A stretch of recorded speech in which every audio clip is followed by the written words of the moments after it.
For the few of you who don't know, Teenage Mutant Ninja Turtles is a long-running multimedia franchise about four turtle brothers who were mutated by a canister of mysterious ooze, granting them sapience and humanoid forms. There's Leonardo, who leads, Donatello, who does machines, Raphael, who's cool but rude, and Michelangelo, who's a party dude. Under the tutelage of Master Splinter, their caretaker and a martial arts master that was mutated into a rat, they're trained in the art of ninjutsu and use their skills to defend their home of New York City from various criminals, mutants, and aliens. Originating as a comic spoofing Marvel's Daredevil, the Teenage Mutant Ninja Turtles would become a worldwide phenomenon with the release of the 1987 cartoon. On top of cartoons and comics, the Turtles would see themselves starring in several films, video games, concert tours? What?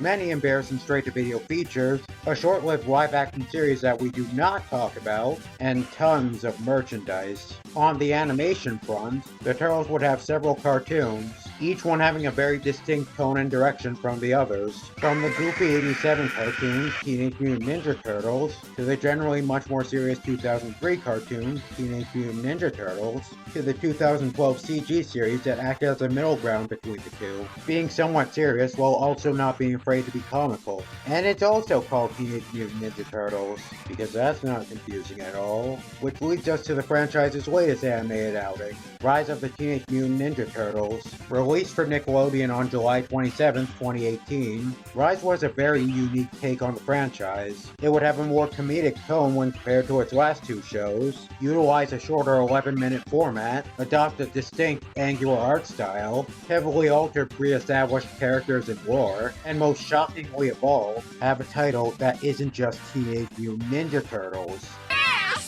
And like every reboot that isn't exactly the same as the original, the internet hated it the second the trailer was released. Rise was initially criticized for being too different and having a more goofy tone when compared to previous iterations, because apparently goofiness isn't welcome in a franchise titled Teenage Mutant Ninja Turtles. Again, there were concert tours. However, reception of Rise of the Teenage Mutant Ninja Turtles would get notably more positive over time, with more fans being won over by its unique take on the Turtles lore, as well as the quality of its art direction and animation. While it still has some strong critics here and there, Rise currently maintains a strong cult following, and is widely considered to be one of the best iterations of the TMNT to date. Don't let IMDb fool you. Now, I personally consider myself more of a casual Turtles fan than anything. Outside of Rise, my personal experience with the TMNT has been limited to the 2003 cartoon, which I haven't watched since I was 12, the first season of the 2012 cartoon, and the first four movies, none of which I've watched more than once. So given that I didn't have that strong of an attachment to TMNT, despite kind of being a fan, I didn't go into Rise skeptical of the changes it made to the TMNT formula. In fact, I went in with a pretty optimistic viewpoint, and I was right to do so because Rise of the TMNT is rad as hell. Seriously, this show is so good. No joke. This is easily the best thing to come out of Nickelodeon since Avatar: The Last Airbender. The characters, the humor, the action, the animation. Oh dear lord, the animation. It all just works so well. This series deserved so much better, and I want to show you why. So let's take a look at Rise of the Teenage Mutant Ninja Turtles.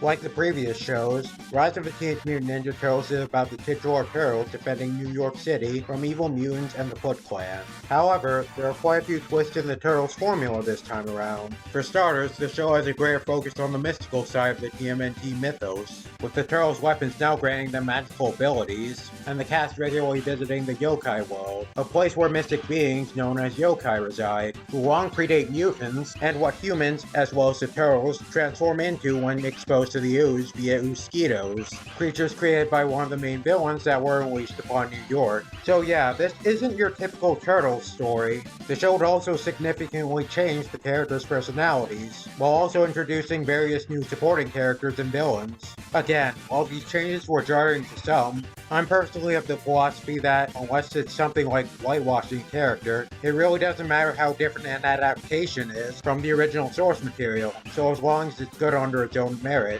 With that in mind, let's start off by talking about how Rise handles the titular Turtles. Now, I've heard some claim that Rise made the Turtles near identical to each other, and that they're all basically just clones of Mikey now. And to those people, I have to ask, did you watch the show? did you watch the show at all? I have no idea how anyone could watch a single episode of Rise and think the Turtles are all the same character here. Not only are they distinct from each other, but I'd go as far as to say that they're some of the most engaging and endearing takes on the characters today. Out of the four Turtles, Leonardo is the one who's altered the most. For starters, Leo isn't the leader this time around, with Raph instead being the one to take up leadership duties, which now technically makes the Megan Fox interview right.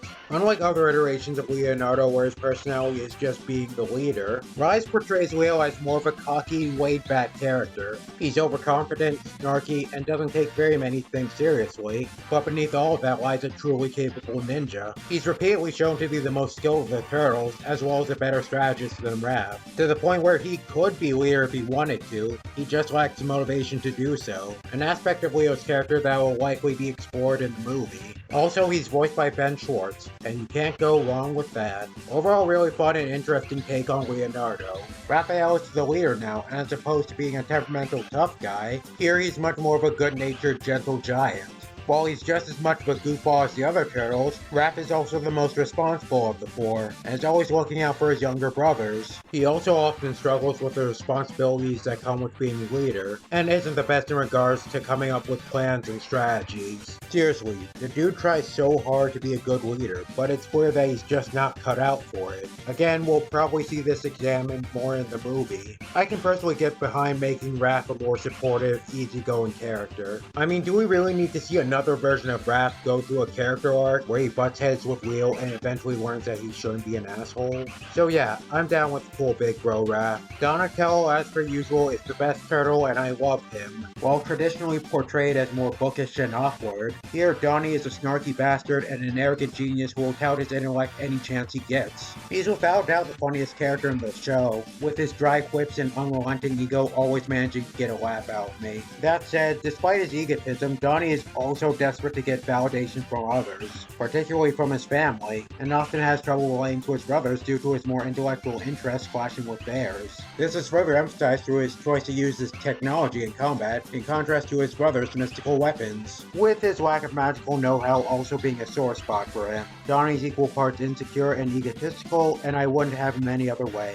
Michelangelo, as per usual, is the youngest and least mature of the Turtles. However, unlike other iterations of the character, Mikey isn't written to be an idiot. While he's impulsive and a bit out there sometimes, the show doesn't boil down his personality to dumb comic relief that the others rag on. Mikey is more optimistic and upbeat than anything, with him functioning as the heart of the group, and often being the quickest to empathize with others. It's to the point where he ends up being the driving force behind the redemption of Baron Draxum, one of the show's main villains. There's also a greater emphasis put on Mikey's artistic interests and talents. And also, I think this is the one version of the character who doesn't have a surfer dude vibe to him, and it honestly kind of works. Mikey overall is just this absolute ray of sunshine, and such a good boy. All four of them play off of each other well, having plenty of funny interactions and displaying a very genuine, charming brotherly bond. I especially love how they have to grow into proper heroes. Early on, the four were totally incompetent and won their earliest fights mainly through sheer luck. But as the series progresses, you can see them gradually hone their ninja skills and get a handle of their mystical abilities. It's character growth that's really satisfying to see. Again, I really don't know why people claim that the Rise Turtles are just Mikey clones. Yes, all four of them are fun-loving and have a sense of humor, but I think it's less because they're the exact same character, and more so that the Teenage Mutant Ninja Turtles are supposed to be teenagers. You know, it really does feel like people forget that sometimes. Of course they'll make jokes, of course they'll goof around sometimes. Having the Turtles act like typical teenagers doesn't remotely make them identical characters. I really do think that these incarnations of the Turtles are genuinely endearing, and have just as much personality and depth to them as some of their most well-loved incarnations. And the other characters manage to hold up just as well. Now it wouldn't be Teenage Mutant Ninja Turtles without everyone's favorite redhead news reporter, April O'Neil. Except here, she's a teenager, black, not a redhead, not a news reporter, and barely resembles any previous iteration of the character. And I'm completely cool with that, because Rise April is best April. While the previous versions of April O'Neil never did that much for me, she is just so much fun in Rise. She's sarcastic, bold, and always ready to play alongside the Turtles. Unlike some of her earlier counterparts, she's hardly ever a damsel in distress, and there are even a few episodes where she's off having her own adventures independent from the Turtles. She doesn't get an arc where she becomes more capable, because Rise April is bad all by herself. She's just a cool, proactive, badass character from the start. On top of that, she just fits in better with the Turtles than any other incarnation. In Rise, April is pretty much just one of the guys. The friendship between her and the Turtles is just so natural and fun, with her regularly goofing around and hanging out with them. She feels less like their close human friend and more like the honorary 5th Ninja Turtle, and I mean that in the best way possible. So yeah, Rise April O'Neil rocks, and it's all thanks to the good old negrification beam. My people win again. And then we have Splinter. I'm just going to get this out of the way. Splinter initially leaves a very poor first impression. As opposed to being the wise mentor he typically is, Rise Splinter is lazy, irresponsible, neglects to train his sons, and lacks the dignity of his past portrayals. However, as the show progresses and we gradually learn more about him, not only do you come to understand why he's the way he is, but by the end of the show, he winds up being the most complex character in Rise, and honestly the most interesting take on Splinter to date. Yes, I'm being serious, just give me a second to explain. For generations, the Hamilton clan has sworn to dedicate their lives to preventing the demonic armor known as the Koroi Yoroi from ever being reassembled, keeping the evil spirit that resides in it from returning and bringing ruin to humanity. This would lead to Splinter's mother having to leave his life forever, in order to serve her duties to the clan. This event would traumatize Splinter, leading him to resent the Hamilton clan and abandon his responsibilities for life as an action movie star, only for that to come crashing down when he's kidnapped and forced to fight at the Battle Nexus, with the constant fighting taking a toll on him and causing him to swear off of violence altogether, only for him to get cut out at his pride when he's mutated into a rat, with his career as a movie star effectively being over, and forced to hide in the sewers with his adopted sons. Splinter lost all motivation to do much of anything except laze around and pine for the glory days of when he was human. That is, until his character development kicks in. Over time, Splinter starts to recognize his faults and gradually makes a sincere effort to step up as both a teacher and a father. He even comes to realize that, in a way, his mutation was actually the best thing to ever happen to him. It not only served as a means to humble him, but it gave him something that truly brought meaning to his life. His sons.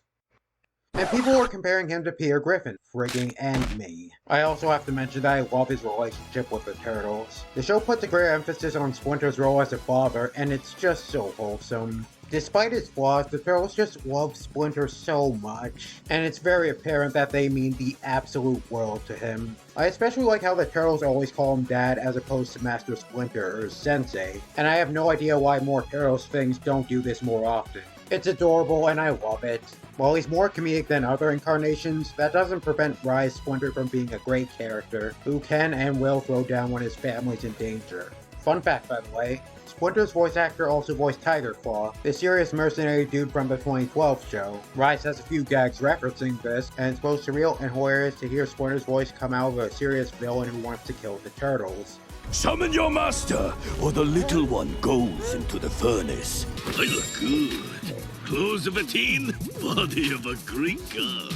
Am I forgetting anyone else? Oh right, Casey Jones is also in this show. And that's all I can say about that, because telling you anything else will be a major spoiler. While Casey first appears not too long into Season 1, the character goes by a different name, and it's not made clear it's supposed to be Casey Jones until the literal last episode. All I can say is that it's a really weird take on Casey Jones, but it's so weird that I have no choice but to applaud the writers for going through with it. On the villain side, let's start with Turtles newcomer Baron Draxum, the one responsible for creating the Turtles, Season 1's main villain and my personal favorite character in the show. His deal is that he's a warrior scientist who's bent on destroying the human race. Convinced that they're the threat to yokai kind that's foretold in a prophecy, Draxum absolutely steals every scene he's in. He's a bombastic, charismatic villain who's capable of being both hilariously snarky and genuinely intimidating. It helps that he's voiced by none other than John Cena.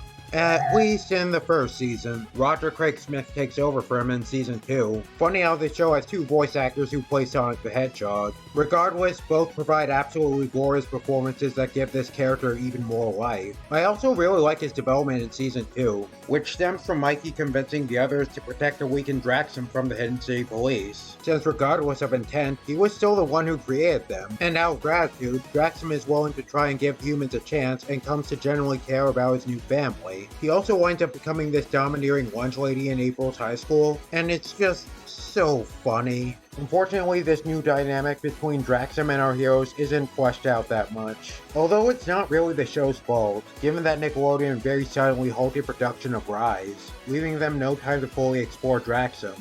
And oh, don't you worry, we'll get into how Nickelodeon screwed over Rise in due time. Aside from Draxum, there's Big Mama, this deceptively friendly giant spider yokai mob boss who's constantly backstabbing people and always adds this nonsensical British flourish to her speech. She also shares the same voice actress as Amelia from Infinity Train, which is hilarious to me on so many levels. A lot of turtles. Too many turtles. A number of turtles that makes you think, why? Why turtles again? Other fun new villains include Meat Sweats, a pig chef obsessed with cooking mutants, Hypnopotamus, a hypnotist and stage magician, Repo Mantis, this greaser and, well, Repo Man, and Warren Stone, an ineffectual worm anchorman who the Turtles can never remember. There are also returning villains, such as the Foot Clan, who are accompanied by the always intense, always shouting Foot Recruit. Yes, that is actually her name. Baxter Stockman, Stock Boy, who's now a kid genius obsessed with gaining internet fame, and the Purple Dragons, now a trio of teen criminal hackers and Donnie's arch enemies. Again, I just love how unapologetic this show is about going against what's typical of the TMNT. It's just fun to see a reboot/adaptation go all out with being itself. But of course, I can't go over TMNT villains without covering the biggest bad of them all, the Shredder.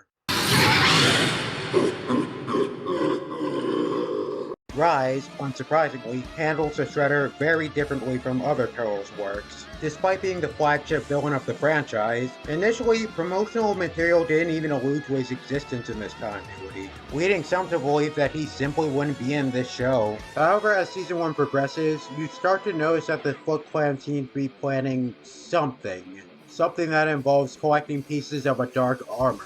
And sure enough, about halfway through the season, it's revealed that they've been assembling their Shredder armor, which when completed would reawaken his demonic soul. It's his official introduction where Rise starts to take a turn. The rest of the season's conflict would revolve around the Turtles trying to prevent Baron Draxum and the Foot Clan from reassembling the dark armor and unleashing the Shredder upon humanity. And the build-up is so good. Throughout the season, you only get the briefest of glimpses of him, and despite the zanier tone of Rise, each time you do see the Shredder, things get deathly serious. The show makes Will light of how the Shredder is a nigh unstoppable monster who can and will decimate all he sees. There's this genuine sense of dread as Shredder's return draws nearer and nearer. And then, at the very end of the Season 1 finale, it happens.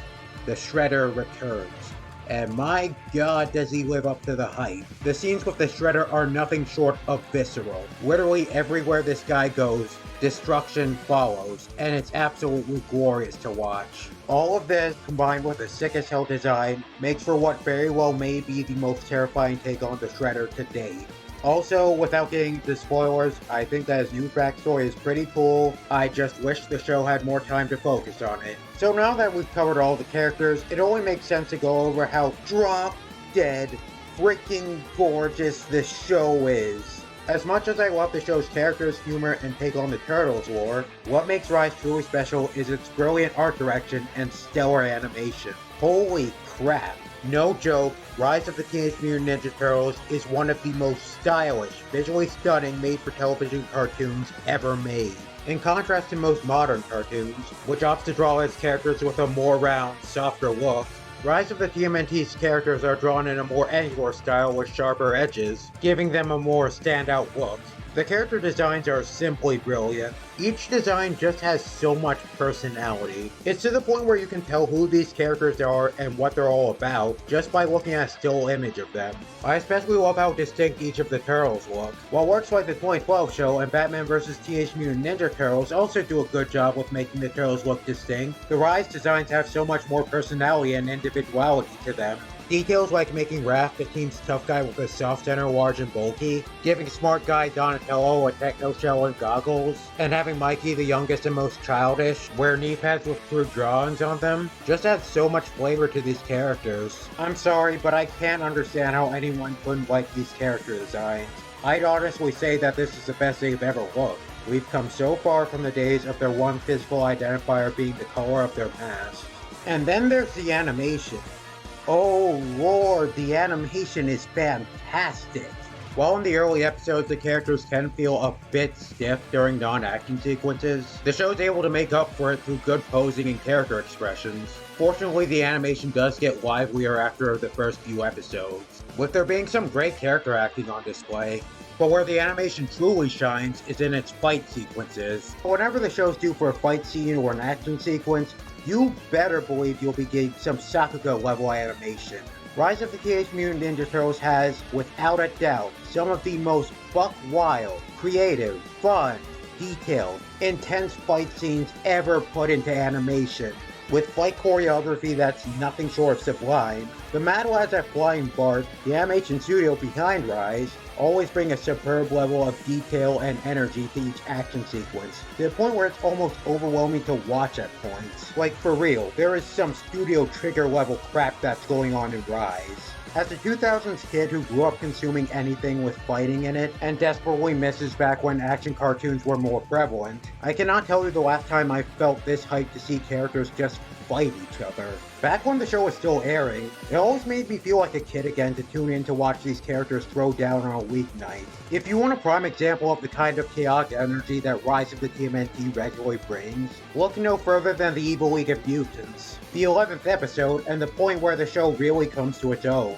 On top of providing the major revelation of Splinter being Mujitsu in a really visually clever, satisfying way, the entire episode is just so wild. There's a sequence where John Cena sings a villain song to the tune of Major Minor General, and for no good reason, they take this really silly idea and make it one of the most metal things I've ever witnessed. Your need ending them our greatest cause, for I insist I am the very model of a warring warrior scientist. Also, forget any preconceived notion that the Turtles fighting without their weapons is lame, because the episode's big climactic fight sees them being forced to fight their entire rogues gallery with nothing but fish and ladders, and it is one of the best fight scenes in the entire show.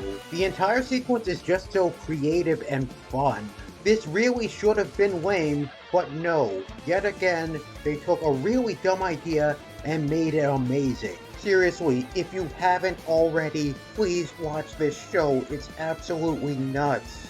There are also moments where Rise uses deliberately stilted and limited animation for comedic effect, which is a clever and hilarious way to save their animation budget for the show's more ludicrous sequences. With stylish character designs, beautiful backgrounds, great shading, and glorious animation, everything about Rise is just a visual delight. So with all that said about Rise of the Teenage Mutant Ninja Turtles, I have to ask this one thing. Why, oh why, were there so many people quick to dismiss it as a Teen Titans Go clone? Just like most every modern cartoon reboot, there are people who insist that Rise was created to cash in on Teen Titans Go's success simply because it was comedic, because apparently comedic reboots just weren't a thing before Go came along. Before that show, reboots were always made to be more serious. Space Ghost Coast to Coast? What's that? I shouldn't have to say this, but a cartoon being a more comedic reboot does not instantly mean it's aping off of Teen Titans Go. Most of these reboots that get compared to Teen Titans Go have a style, tone, and sense of humor that's distinct from that show, with Rise being no exception. Rise's main characters are genuine heroes. Go's main characters are barely interested in heroism most of the time. The Turtles, despite butting heads at times, clearly care about each other. The Titans are often shown to not give a crap about each other unless the plot demands otherwise. Rise has a balance of both action and comedy. Go typically emphasizes comedy over action. Rise has its share of emotional, dramatic moments. Go does not take itself remotely seriously. Rise's characters are well defined and go through growth. Go's characters are inconsistent and simply go wherever the plot demands them to. Rise's tone is that of a straightforward action comedy cartoon. Go is an absurdist black comedy that aims to deconstruct and spoof pop culture works and tropes. Just look at the first episodes of both shows. Mystic Mayhem sets up the main conflict between the Turtles and the season's villain, establishes the origin of the Turtles' new weapons and abilities, and sets up the source of the mutations that give rise to various villains and allies that the Turtles encounter throughout the entire show. Teen Titans Go's first episode was about the Titans making a magic sandwich. I don't know, I'm starting to think that they might be going for different things here. Calling Rise of Go ripoff is a disservice to both shows, and an absolutely shallow, bad-faith criticism made by hackbot critics who barely paid attention to either one. So if you couldn't tell by now, I absolutely love this show. From its fun characters and unique take on the TMNT lore, to its absolutely stunning art direction and animation, Rise is an absolute blast that I cannot recommend enough. It's the best thing to come out of Nickelodeon in the 2010s and easily in my top 5 favorite Nicktoons. Which is why Nickelodeon screwed it over, because we can't have nice things in this house. As is the case with most every Nickelodeon show, Nick put zero effort into marketing Rise of the TMNT, saw that it wasn't getting SpongeBob numbers, and dumped it onto Nicktoons Network, a network that gets a fraction of the main channel's viewership, and left it to die. Those animals didn't even wait until the first season ended to drop it from Nickelodeon. The monsters. Oh, but it gets worse. Despite Nick initially ordering a second season consisting of 26 half-hour episodes, they decided to twist the knife further and cut season 2 in half while in the middle of production, with Nick initially telling the staff that the show's production was nearly on pause, before suddenly spreading the news of the show's cancellation on them, giving them 2 months to write a 4-part finale to wrap everything up, and scrapping 13 half-hour episodes that were already boarded and voice acted. There is literally a partially finished second half of season 2 that the crew no doubt worked hard on, that's strapped in the Nickelodeon vault, never to see the light of day. That is just utterly infuriating. At that point, why not just let them finish season 2 of Rise? Why not give them a season 3 that just consists of a 4-part finale, instead of just throwing away all of their hard work they already did on season 2?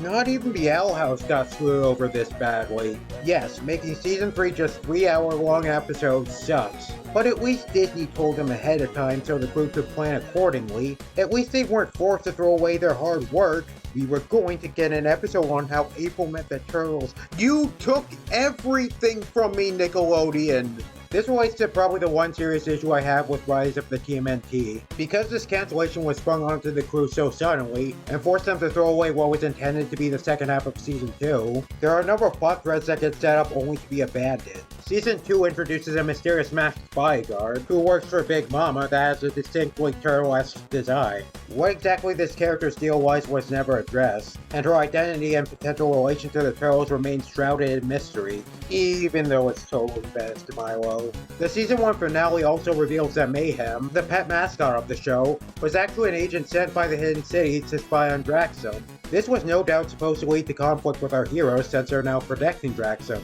but Mayhem isn't even mentioned in Season 2. It's obviously not the writer's faults here, given that Nick led them to believe that they have plenty of time to address these subplots, only to be told, JK, you have to end the show now. But it's still jarring to rewatch the show and see these plot threads go unaddressed by the time it ends. Speaking of the end, it's about time we talk about the finale. And honestly, considering how much they had to wrap up so suddenly, it's way better than it had any right to be. Now it's a very densely packed finale that does feel like it has a season and a half's worth of twists and turns crammed into it, but it still manages to cover all the plot details it needs to well enough, and hits all of the right emotional notes, all while bringing the same stellar art direction and beautiful animation that you'd expect from Rise.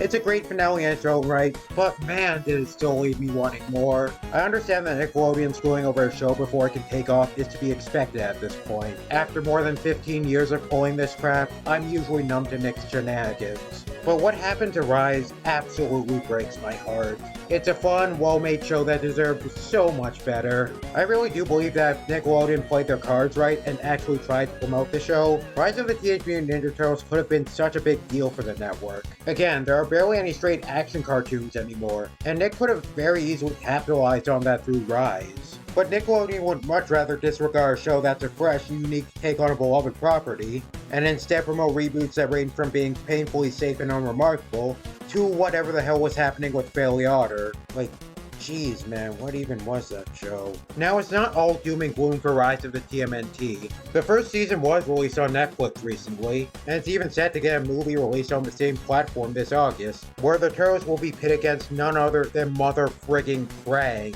Concerning the show's horrifying take on the Shredder, I can only imagine the wonderful things the Mad Lads at Rise will do with Krang. At the very least, Rise will still get one last hurrah. And who knows, maybe Rise of the TMNT will find new life on Netflix.